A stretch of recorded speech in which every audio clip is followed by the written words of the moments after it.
mga dapat natin aabangan mga kapamilya sa Batang Quiapo na wag natin papalampasin ang bawat episode ng telesiring ito.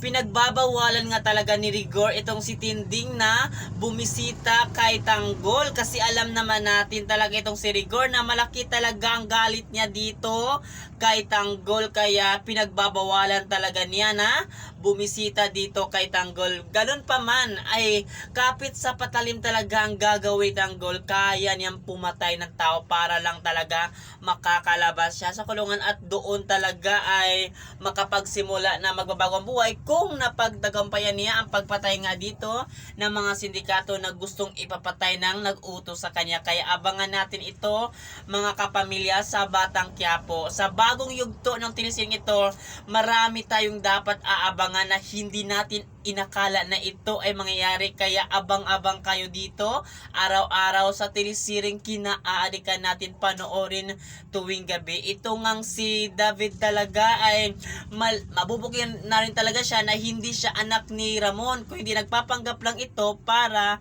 makuha niya ang lahat ng ari-arian na meron itong si Ramon, pero hindi na magtatagumpay si David sapagkat ngayon ay maaga malaman ni Ramon na si Tanggol pala talaga ang nakakulong ngayon, ang tunay ng ama, at hindi itong si David na nagpapanggap na Tanggol. Kaya ang lahat ng ito mga kapamilya aabangan natin dito sa Batang Quiapo na bagong yugto ng telesiring ito. Huwag kayong bibitiw hanggang matapos ang telesiring.